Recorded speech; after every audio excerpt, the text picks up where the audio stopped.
The sound that broke Amara Merrick wasn't the clatter of dropped plates or the relentless sizzle of the grill. It was the sound of a man's laughter. Not a warm, joyful sound, but a sharp, barking noise, full of contempt. It sliced through the lunchtime din of the Cornerstone Diner, a greasy spoon in downtown Chicago, and aimed itself directly at her heart. The man laughing was Gideon Wolfe, a predator in a $1,000 suit, a man who devoured companies for breakfast. And the dream he was laughing at, it was the only thing Amara truly owned. Little did he know his dismissive chuckle was the opening bell for a fight he never saw coming, and in a few short hours the world he so arrogantly commanded was about to be turned completely upside down. The Cornerstone Diner was a microcosm of Chicago itself. It was a place of grit and polish, where construction workers with drywall dust on their boots sat one booth over from junior lawyers in wrinkled shirts, all of them seeking the comfort of a hot cup of coffee and a plate of something greasy, for Amara Merrick. The Cornerstone was both her sanctuary and her prison. For 40 hours a week, she navigated its sticky linoleum floors, balancing plates, refilling coffees, and smiling through the exhaustion that settled deep in her bones. Amara was 26, but the weight of her responsibilities made her feel older. She wasn't just a waitress. She was a full-time guardian to her younger brother Leo, a student burning the midnight oil over business textbooks, and the keeper of a fragile, flickering dream. Her parents, immigrants who had poured their life savings into a small countryside inn, had lost everything in the 2008 financial crisis, their spirits crushed along with their finances. Amara's dream was to reclaim that legacy, not by buying back their old inn, but by creating something bigger, a boutique hospitality group that specialized in rescuing and revitalizing historic, forgotten hotels, turning them back into beacons of their communities. It was a beautiful, audacious dream, and she nurtured it in a worn-out notebook she kept tucked in her locker, filled with detailed business plans, financial projections, and sketches of restored facades. Gideon Wolfe was a regular, if you could call him that. He never came for the food, which he openly disdained, but for the location. It was a neutral, anonymous spot for him to conduct harsh, one-sided meetings. He was the CEO of Apex Ventures, a notoriously aggressive private equity firm known for hostile takeovers. They didn't build, they butchered. They'd acquire a struggling company, strip it of its assets, lay off its workforce, and sell the hollowed-out carcass for a quick, brutal profit. He was handsome in a severe, angular way, with eyes the color of a winter's storm, and a mouth permanently set in a sneer of impatience. He treated Amara not as a person, but as a function, an automaton to bring him his black coffee and sparkling water. He never made eye contact, never said thank you, and often snapped his fingers to get her attention. On this particular Tuesday, the diner was unusually chaotic. A water pipe had burst in the kitchen, and the staff was stretched thin. Amara was working a double shift, her feet throbbing her mind a fog of fatigue. Gideon Wolfe was seated in his usual corner booth, across from a pale, nervous man in an ill-fitting suit who was clearly about to have his corporate life dismantled. Amara was taking an order from a neighboring table when she heard her own voice, or rather, the voice of her friend and fellow waitress, Maria. "Seriously, Amara, you should pitch it to someone," Maria said, wiping down a counter nearby. "That plan for the old Grand Regent Hotel, it's genius. Pure genius." Amara shushed her, her cheeks flushing. "Maria, keep it down. It's just a dream."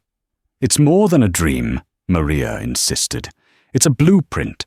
You've done more research than a university professor." It was then that the laughter erupted from the corner booth. Sharp, loud, incredulous. Gideon Wolfe was staring directly at her, an expression of utter derision on his face. The nervous man across from him looked down at his hands, embarrassed to be a witness. "A business plan." Gideon drawled his voice, carrying across the diner. The ambient noise seemed to fade away, leaving only his condescending tone. "From a waitress, let me guess your grand strategy involves fluffier pancakes and a better brand of syrup." Amara froze, a coffee pot clutched in her hand. Heat flooded her face, a mix of shame and white-hot anger. "Excuse me." He leaned back, spreading his arms as if addressing an audience. "Oh, I heard you. The Grand Regent Hotel. That crumbling relic, I know that property. My firm looked at it. The only profitable move is to level it and sell the land to a developer for a parking garage. But please enlighten us. What's your visionary plan?" His tone was venomous, coated in a slick layer of mock curiosity. Every word was designed to diminish her, to put her back in her place.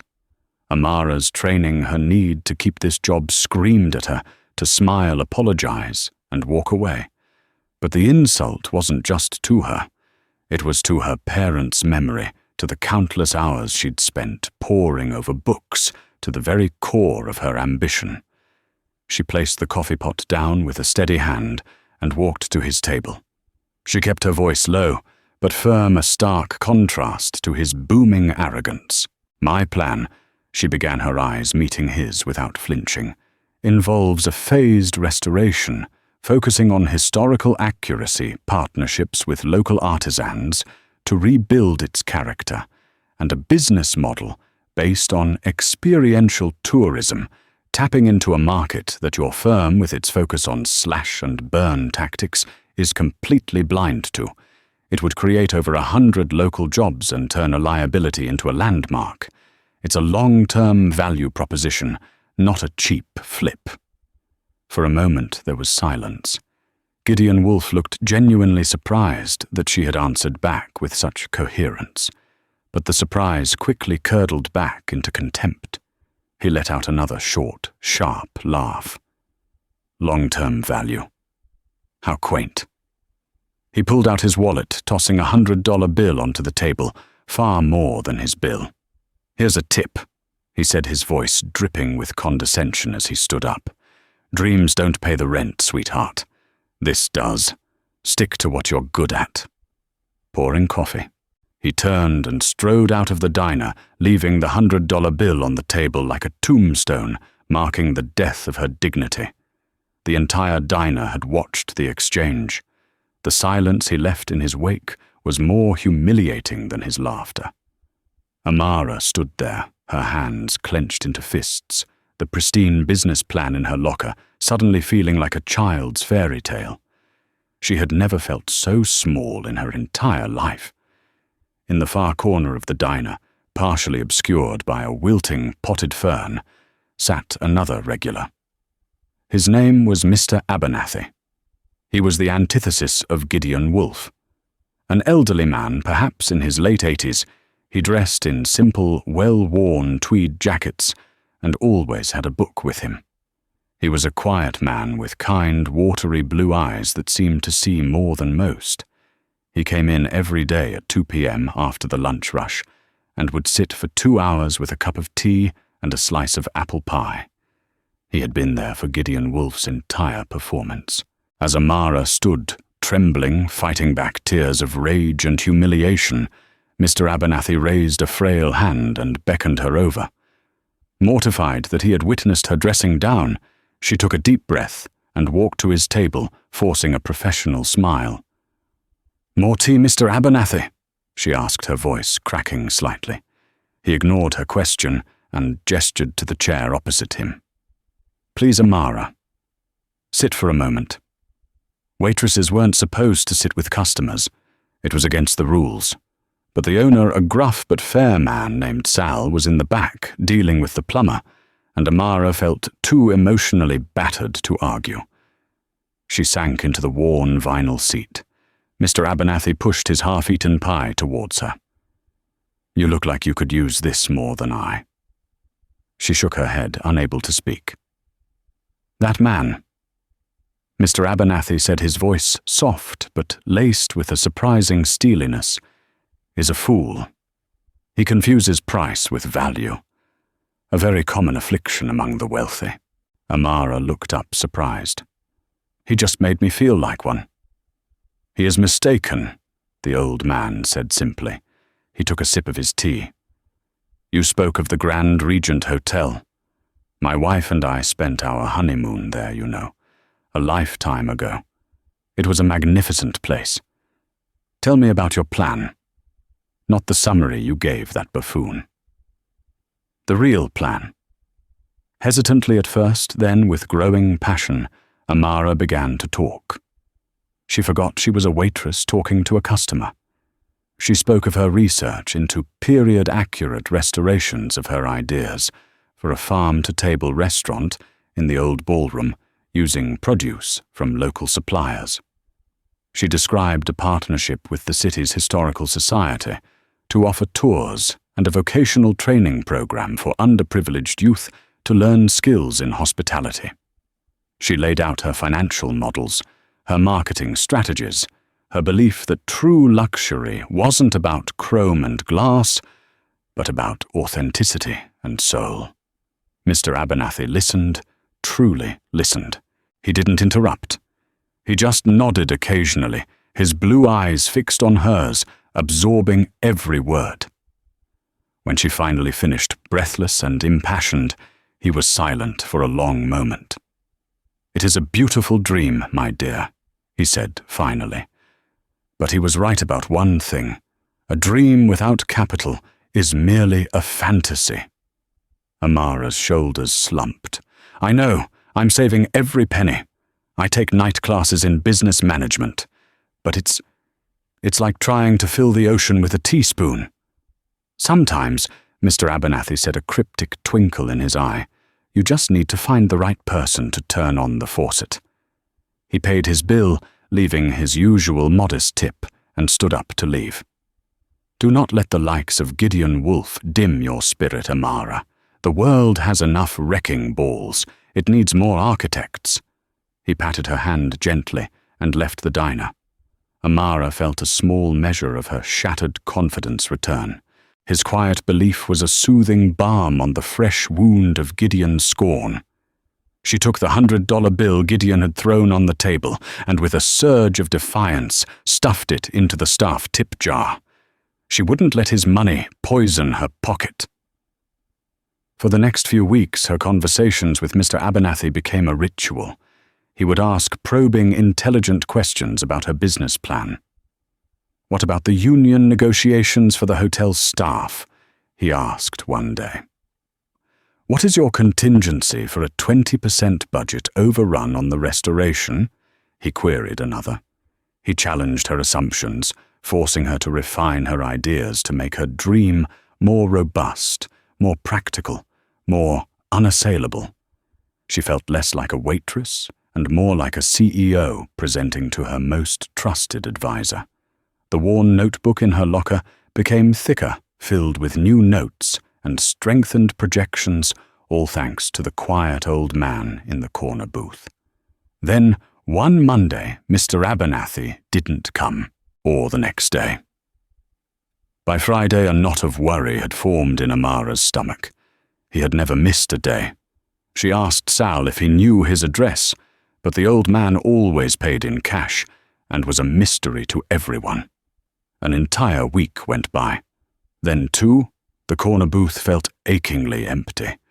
Amara feared the worst, that the kind old man had passed away, and she would never have the chance to thank him for being the one person who saw her as more than just the girl who poured his tea. Life without Mr. Abernathy's daily visits fell back into a monotonous rhythm, the brief spark of hope he had ignited, now flickering low.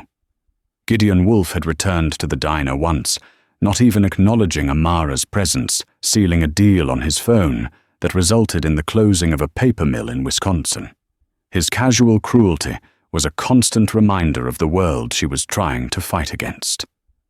It was a grey, drizzly Thursday afternoon, about 3 weeks after Mr. Abernathy's last visit, when the letter arrived. It wasn't sent to her small apartment, but delivered by a courier directly to the Cornerstone Diner, addressed to Miss Amara Merrick. The envelope itself was an object of alien elegance. It was thick, creamy cardstock with an embossed return address that read, Covington and Crowe Attorneys at Law Wacker Drive, Chicago. Maria peered over her shoulder as she carefully slit it open. "Ooh, fancy. Did you forget to pay a really expensive ticket?" Amara's hands trembled as she unfolded the single sheet of paper inside. The language was dense and formal, full of legal jargon she barely understood, but the gist of it was clear. She was requested, summoned, it felt like, to the offices of Covington and Crowe the following morning at 10 o'clock for a matter pertaining to the reading of the last will and testament of their client, Mr. Alistair Abernathy. Alistair Abernathy. The name echoed in her mind. Mr. Abernathy. Her Mr. Abernathy. The knot of worry in her stomach tightened with grief. He was gone. A profound sadness washed over her. The kind, gentle man who had become her silent mentor was dead. But why was she being summoned to his will, reading It Made No Sense? Perhaps he had left her a small token of his appreciation. A few $100, maybe, his collection of classic books. It was a kind gesture, but the thought of sitting in a room full of his actual family, a stranger accepting a handout, felt deeply uncomfortable. "You have to go," Maria insisted, her eyes wide. "Maybe he was secretly a millionaire and left you a pile of gold." Amara managed a weak smile. "Maria, he was a sweet old man who wore the same jacket every day. He's probably leaving me his favorite teapot. I don't want to intrude on his family's grief." "Nonsense," Maria countered, grabbing her by the shoulders. "He saw something in you, Amara. You owe it to him to show up. Wear your nice black dress, the one you save for interviews. Go and represent for all us diner girls." The next morning, Amara stood before the imposing glass and steel skyscraper that housed Covington and Crowe. She felt laughably out of place.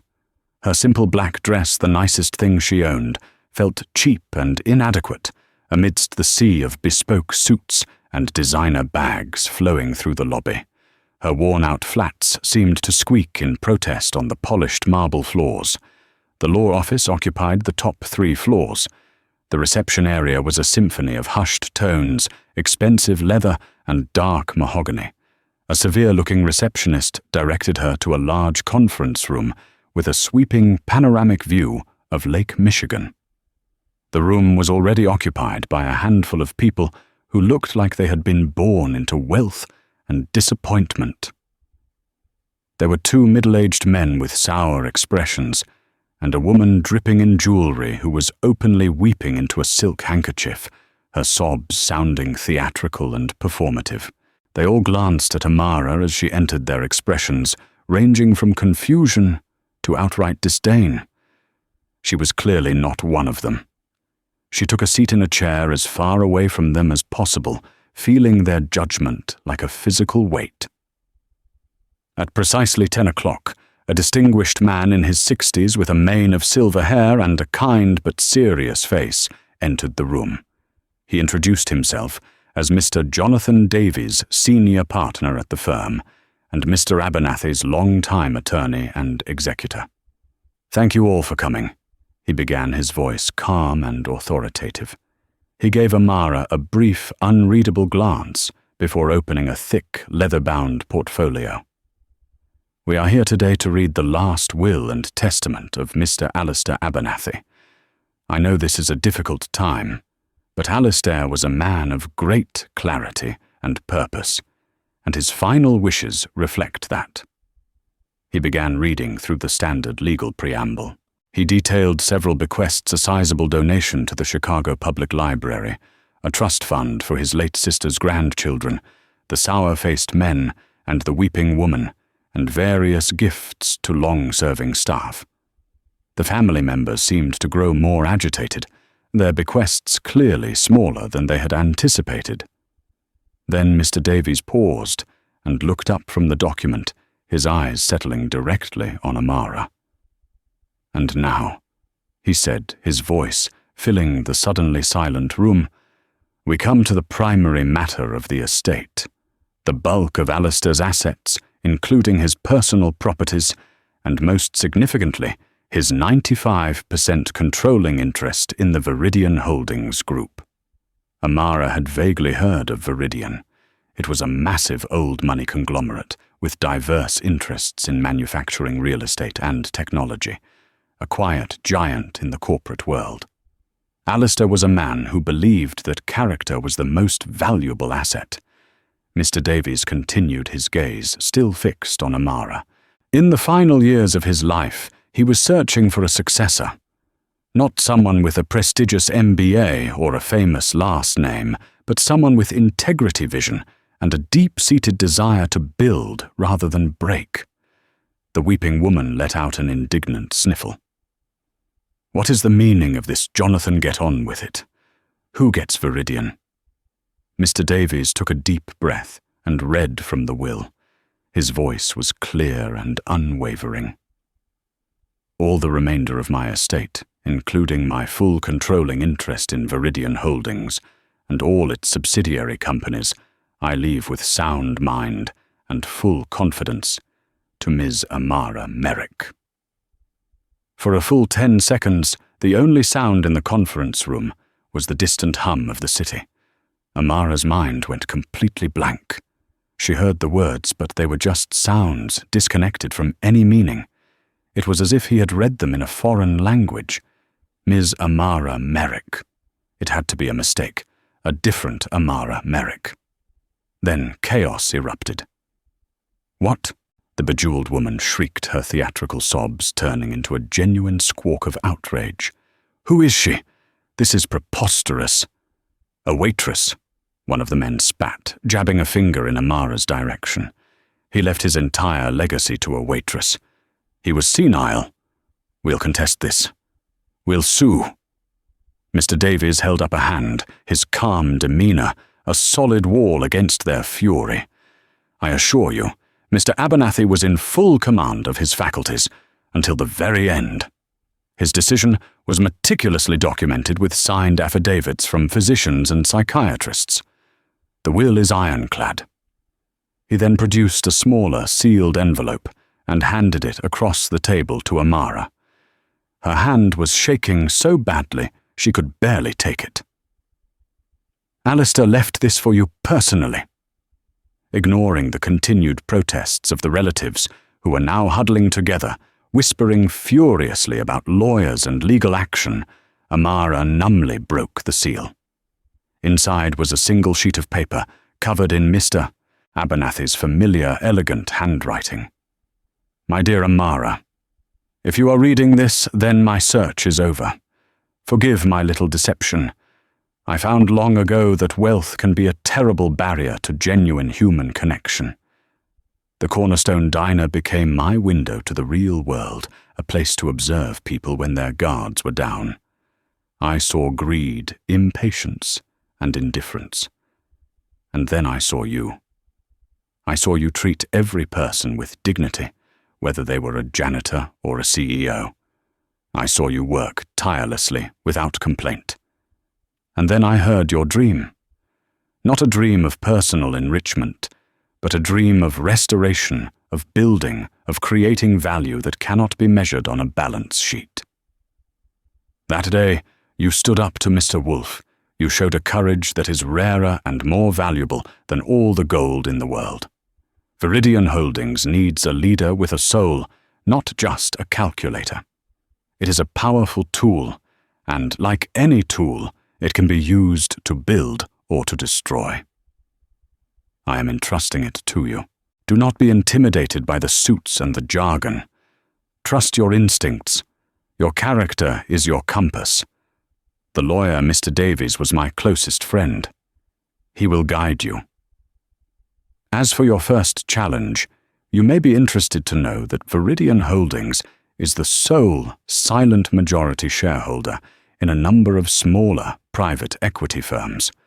We acquired them years ago as part of a diversification strategy. One of them is a particularly aggressive little firm called Apex Ventures. Go build beautiful things, Amara. Your friend Alistair. Amara read the letter twice then, a third time. Apex Ventures. The name hit her like a physical blow. Gideon Wolfe's company. Mr. Abernathy Alistair owned the company of the man who had humiliated her. He hadn't just left her a fortune, he had left her the keys to her tormentor's kingdom. The sheer, breathtaking brilliance of the old man's final move left her speechless. It wasn't about revenge, it was about poetic, cosmic justice. Miss Merrick. Mr. Davies's voice cut through her shock. The angry relatives had been escorted out, leaving just the two of them in the vast, silent room. I know this is a great deal to process. Amara looked at him, her eyes wide, with a mixture of terror and dawning realization. I don't know anything about running a multi-billion-dollar corporation. Alistair didn't choose you for what you know, Mr. Davies said with a small, reassuring smile. He chose you for who you are. The knowledge can be acquired. We have teams of experts, financial advisors, operational managers. They work for you now. What they cannot provide is the vision, the moral clarity that he believed you have in abundance. He slid a business card across the table. My personal number. Call me anytime. Our first order of business will be to convene an emergency meeting of the board of Viridian's chief subsidiary, Apex Ventures. Their CEO needs to be formally introduced to his new ultimate authority. His choice of words was deliberate. Ultimate authority. The phrase sent a shiver down Amara's spine. It was a terrifying, exhilarating thought. She spent the rest of the day in a daze, guided by Mr. Davies. She signed mountains of paperwork, her signature feeling foreign and unpracticed.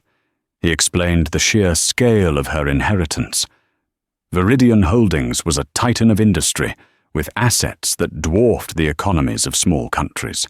The Grand Regent Hotel, the crumbling relic she dreamed of saving, was a property owned by a real estate firm that Viridian could buy with the corporate equivalent of pocket change.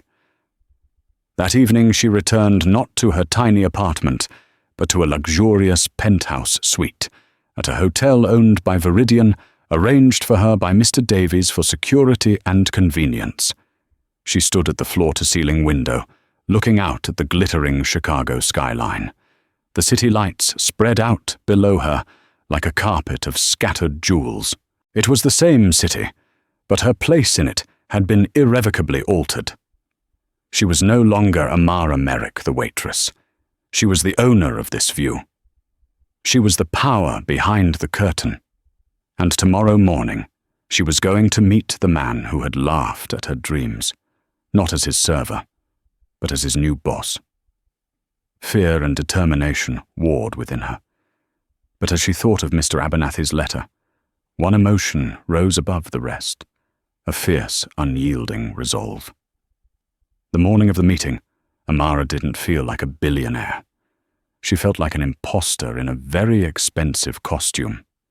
Mr. Davies had arranged for a personal shopper to meet her at the hotel. Amara had protested, but he had been firm. It is not about vanity, Amara. It is about armor. In their world, the first judgment is visual. She chose a simple, elegant navy blue sheath dress, a tailored black blazer, and low, practical heels. The clothes were impeccably made, fitting her perfectly, but they felt like a costume for a play she hadn't rehearsed. Her hair was pulled back in a neat, professional chignon, and her only makeup was a touch of mascara and a confident red lipstick that felt like war paint. A black town car dispatched by Viridian drove her to the gleaming skyscraper that housed the headquarters of Apex Ventures. The building itself was a monument to Gideon Wolfe's philosophy, sharp, cold, and aggressively modern, a shard of glass stabbing at the sky. As she stepped out of the car, she could feel her heart hammering against her ribs. "You can do this," she told herself, clutching the leather portfolio Mr. Davies had given her. It contained her old worn-out notebook with the business plan for the Grand Regent Hotel, now nestled amongst glossy reports on Apex's quarterly earnings. Walking into the lobby was like stepping into another world. The air was cool and smelled of money and ambition. People in sharp suits moved with a brisk, predatory energy. The receptionist, a cool blonde with an earpiece, looked up as Amara approached. "Can I help you?"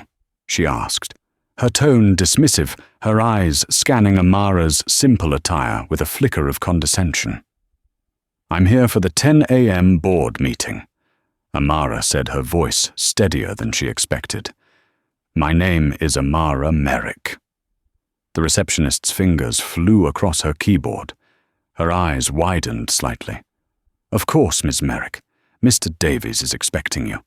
Right this way." Her demeanor had shifted instantly from dismissal to deference. The change was so abrupt it was almost comical. She personally escorted Amara to a private elevator, using a special key card to grant access to the top floor, the executive level. The Wolf's Den. The elevator doors opened onto a vast minimalist space. Floors of polished concrete walls of glass, and a panoramic view of the city that made the one from her hotel suite look modest. The air was still and tense. Mr. Davies was waiting for her, his calm presence a welcome anchor in the sea of her anxiety. "Ready?" he asked quietly. She nodded, taking a deep breath. "As I'll ever be. They know a representative from the new ownership at Viridian is coming," he explained in a low voice. "They do not know it is you. They are expecting a corporate suit from our New York office. Gideon has likely prepared a whole performance to assert his dominance." He led her to a pair of massive oak doors. From within she could hear the low murmur of voices. This was it. Mr. Davies pushed the doors open. The boardroom fell silent. It was a long, intimidating room, dominated by a massive black granite table. Seated around it were a dozen senior executives, all men, all in identical dark suits. And at the head of the table, looking impatient and supremely confident, was Gideon Wolf. He stood up, a practiced, predatory smile spreading across his face as he looked toward the door, expecting to greet his new overlord. His eyes met Mr. Davies's first, and then shifted to the woman standing beside him, and his face froze. The smile vanished, replaced by a mask of pure, unadulterated shock. His jaw went slack.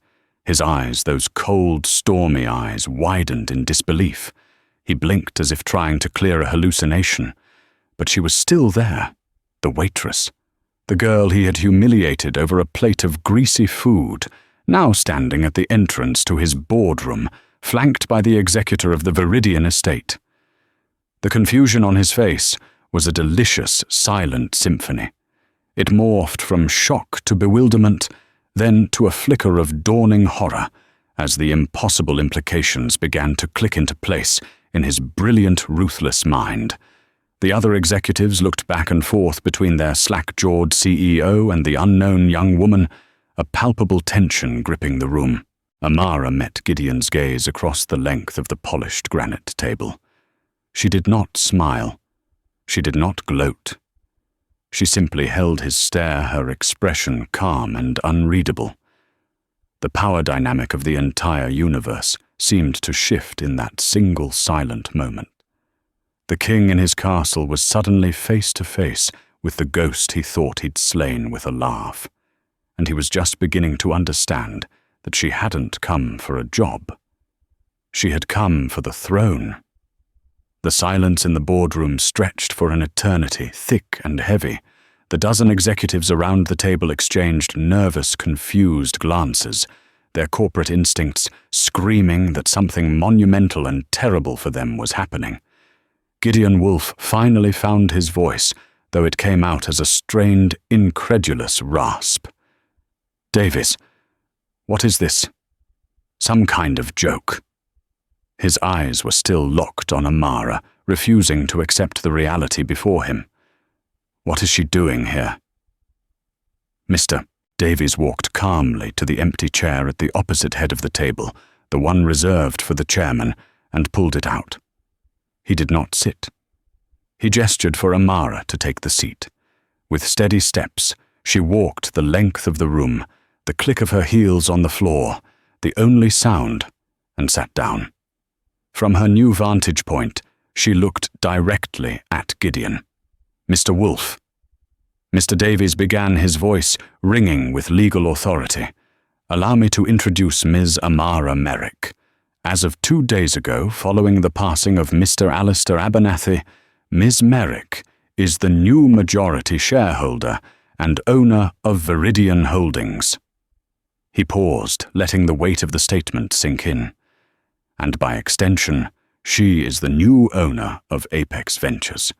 She is your new boss. A collective gasp went through the room. Jaws literally dropped. One executive knocked over his glass of water, the sound startlingly loud in the tense silence. Gideon staggered back a step, his face pale with shock and a rising tide of fury. That's impossible. Abernathy was a reclusive old fossil. This is a farce. The legal documents are all in order, Mr. Davies said, coolly placing a thick file on the table. You will find them to be, as Mr. Abernathy would say, ironclad. Miss Merrick now wields the full authority of the Viridian board. Gideon stared at Amara, his mind racing, trying to find an angle, a weakness. He saw the waitress from the diner, the girl with grease on her apron. He couldn't reconcile that image with the composed woman sitting in the chairman's seat. His arrogance kicked back in his primary defense mechanism. So what is this, a charity case? He sneered, forcing a laugh that held no humor. The old man's last bleeding heart project. You've put a coffee pourer in charge of a multi-billion-dollar portfolio. This firm will be bankrupt in a month. Amara let his words hang in the air, letting the other executives absorb his disrespect. She didn't raise her voice. She didn't need to. Thank you for your vote of confidence, Mr. Wolfe, she said, her voice even and clear. But I'm not here to dismantle Apex Ventures. At least not yet. I'm here to change its direction. She opened the portfolio in front of her. She slid the glossy Apex reports to the side and placed her old worn-out notebook in the center of the table. The contrast was stark, the symbol of her humble dream against the cold, hard data of his corporate raiding. 2 weeks ago, you laughed at my dream, she said, her eyes boring into his. You called it quaint. You advised me to stick to what I was good at. She paused. I've decided to take your advice. I'm going to stick to what I'm good at, building things, not tearing them down. She tapped the notebook. This is the business plan for the restoration of the Grand Regent Hotel, a property your firm recently flagged for demolition to make way for a parking garage. Gideon scoffed. It's a worthless money pit. The land is worth 10 times what the building is. By your valuation, perhaps, Amara countered. But your valuation is incomplete. It lacks vision. She looked around the table at the other executives. Effective immediately, Viridian Holdings is acquiring the Grand Regent and 3 other heritage properties from our real estate division. They will be the first project of Viridian's new Hospitality Revitalization Initiative. Then she delivered the masterstroke. I am not firing you, Mr. Wolfe. That would be too easy. Your dismissal is not my primary objective. She leaned forward slightly. Instead, you and Apex Ventures will be personally overseeing this project. You will execute my business plan. To the letter. You will manage the restoration. You will negotiate with the local artisans. You will implement the community vocational training programs. You will take the dream you mocked and you will use the full resources of this firm to make it a reality." The colour drained completely from Gideon's face. The sheer, exquisite humiliation of her directive was a far greater punishment than being fired. She wasn't just defeating him, she was reprogramming him. She was forcing the wrecking ball to become an architect. "You can't be serious," he whispered, his voice hoarse. "I am," Amara said firmly. "Your bonus, and indeed the future of this firm's management, will be tied directly to the success of the Grand Regent project. You will report your progress directly to me, weekly. This is your only priority. All other hostile takeover bids and asset-stripping projects are on indefinite hold." She stood up, her authority, now absolute and undeniable. The imposter feeling was gone, replaced by a deep sense of purpose. She was Alistair Abernathy's chosen successor, and this was her first act. "Mr. Davies will provide you all with the details. I expect your preliminary project timeline by Friday." She looked one last time at the stunned, defeated man at the head of the table. "Don't be late, Mr. Wolfe." With that, she turned and walked out of the boardroom, leaving behind the shattered remnants of Gideon Wolfe's world. She hadn't just won. She had changed the entire game. The 6 months that followed were a crucible forging new identities for everyone involved. For Amara, the world of Viridian Holdings was a relentless high-altitude climb. She didn't move into Alistair's palatial estate. Instead, she kept her modest hotel suite, a constant reminder of the world she was now a part of, yet distinct from. Her days were a blur of meetings that began before sunrise and ended long after the city lights had ignited the Chicago sky. She consumed information like a starving person, at a banquet financial reports, supply chain logistics, legal frameworks, and market analyses. The sheer scale of it was often overwhelming, a tidal wave of data that threatened to pull her under. There were moments late at night staring at a spreadsheet whose numbers represented the livelihoods of thousands of people, where the ghost of the Cornerstone diner would whisper in her ear. "You're a waitress. What are you doing here?" Imposter syndrome was a physical weight, a cold dread that settled in her stomach. But then she would remember Alistair's kind eyes, the feel of his handwritten letter in her hand, and the sharp, ugly sound of Gideon Wolfe's laughter. The memory of that humiliation was a fire that burned away the fear, leaving behind a core of pure, unyielding resolve. She wasn't just doing this for herself or for Alistair's memory. She was doing it for every person who had ever been told their dream was worthless. The Viridian executives, initially wary of this young woman who had appeared from nowhere, began to see her for what she was. They saw her tireless work ethic, her sharp, intuitive questions that cut through corporate jargon, and her unshakable moral compass. She didn't command with arrogance. She led with inquiry and a profound respect for the people whose expertise she now directed. Her vision to use Viridian's immense power for constructive, sustainable growth started to feel less like a radical departure and more like a necessary evolution. For Gideon Wolfe, these 6 months were a special kind of hell, a meticulously designed prison of the mind. He was a shark, built for speed and blood in the open water, now forced to swim in a koi pond. His weekly progress meetings with Amara were exercises in exquisite torture. He who had commanded boardrooms with a single cutting remark now had to stand before her and detail his progress on a project he loathed. His initial strategy was one of subtle sabotage, a war fought in the margins of spreadsheets and contracts. He presented a budget for the Grand Regent's restoration that was so inflated it was practically an insult, padded with exorbitant consulting fees and premium material costs, hoping she would balk and expose her financial naivete. Amara reviewed the 200-page document overnight. The next morning, she returned it to him with precise red-lined notes. She hadn't just caught the inflated figures. She had sourced alternative higher-quality suppliers through Viridian's own networks at a 30% cost reduction. She didn't accuse him of sabotage. She simply thanked him for the preliminary draft and instructed him to implement the more cost-effective plan. He was outmaneuvered with a smile. He tried again, hiring a demolition contractor disguised as a restoration specialist, known for cutting corners so sharply they left gaping wounds.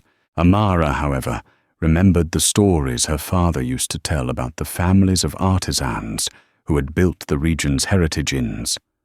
On her own time, she tracked down the grandson of the mason who had laid the Grand Regent's original cornerstone. She met with him not as a corporate titan, but as the daughter of a fellow innkeeper, speaking his language of craft and legacy. The next day, Gideon's contractor was dismissed and replaced by a team of artisans who treated the building not as a job site, but as a cathedral. Each of his attacks was parried with a quiet competence that was more infuriating than any outburst.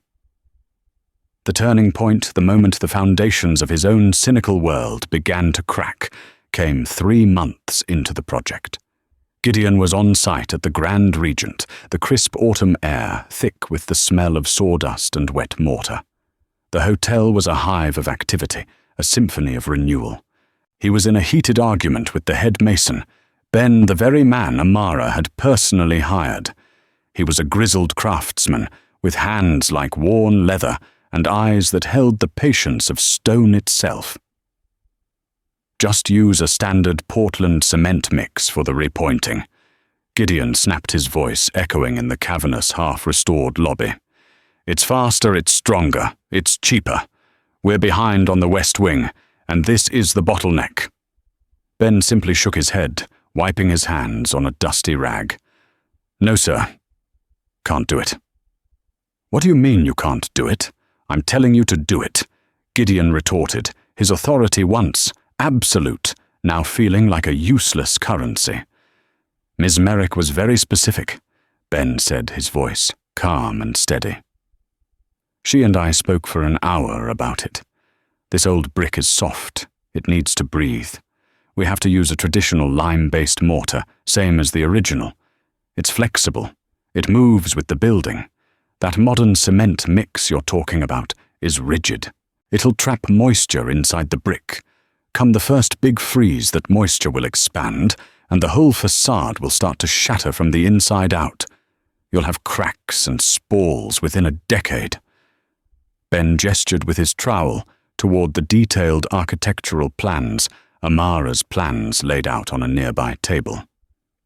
Her plan isn't to make this place look good for a grand opening, sir. It's to make it last another century. Gideon stared, speechless. He looked from the old mason's earnest face to the intricate notes Amara had scribbled in the margins of the plans. He saw calculations for load-bearing tolerances alongside sketches of restored cornices. It wasn't a dream. It was engineering. It was foresight. It was a philosophy so profoundly alien to his own world of quarterly reports and quick flips that it struck him like a physical blow. He had built his career on exploiting short-term weaknesses. She was building a legacy on long-term strength. It's a long-term value proposition, she had said in the diner. He finally understood. From that day forward, the fight went out of him. It was replaced by a grudging, bewildering fascination. The project was no longer a punishment. It was the most complex, challenging puzzle he had ever faced. His formidable intellect, once used to dismantle companies, was now fiercely applied to the logistics of restoration. He became ruthless in his pursuit of authentic materials, merciless in negotiating with suppliers, and brutally efficient in managing timelines. He was, much to his own astonishment, becoming exceptional at building something beautiful. 6 months after that first hostile board meeting, Amara stood across the street from the Grand Regent Hotel.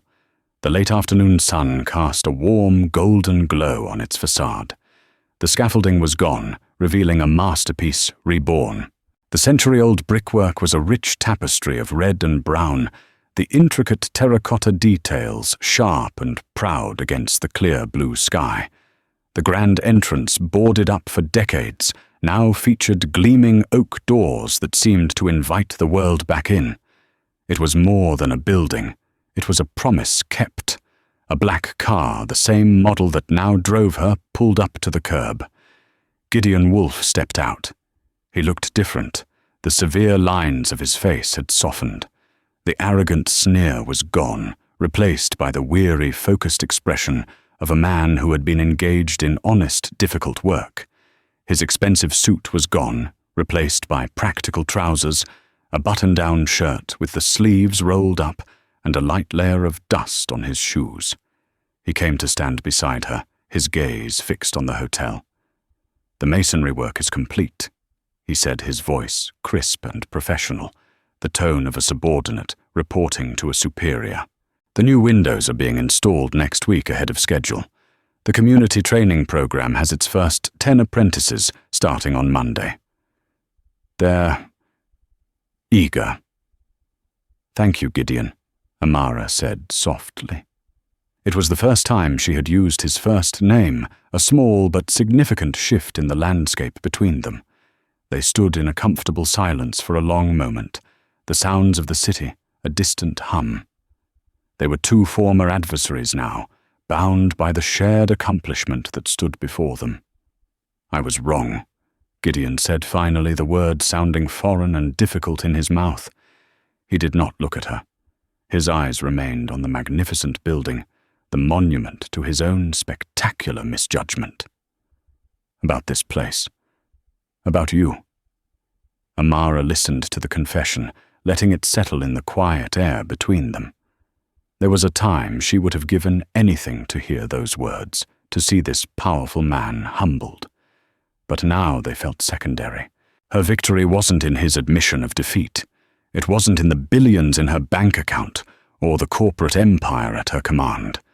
Her victory was right in front of them, solid and real, a beautiful old building given a new lease on life, its restored facade glowing like a beacon. It was the first stone in the foundation of her new world, an empire built not on profit margins and hostile takeovers, but on the radical, unshakable belief that a dream nurtured in a greasy spoon diner and backed by unwavering character was the most powerful asset of all. The echo of cruel laughter had long since faded, replaced by the proud, enduring silence of something beautiful being built to last. Amara Merrick's story is a powerful reminder that our worth is not defined by our current circumstances, but by the size of our dreams and the strength of our character. It shows us that the person pouring your coffee today could be the visionary CEO of tomorrow. Gideon Wolfe learned the hard way that arrogance is blinding, and that true power lies not in tearing others down, but in having the vision to build them up. This story isn't just about a waitress becoming a boss. It's about integrity, triumphing over contempt, and the extraordinary potential that lies hidden within ordinary people just waiting for a chance to shine.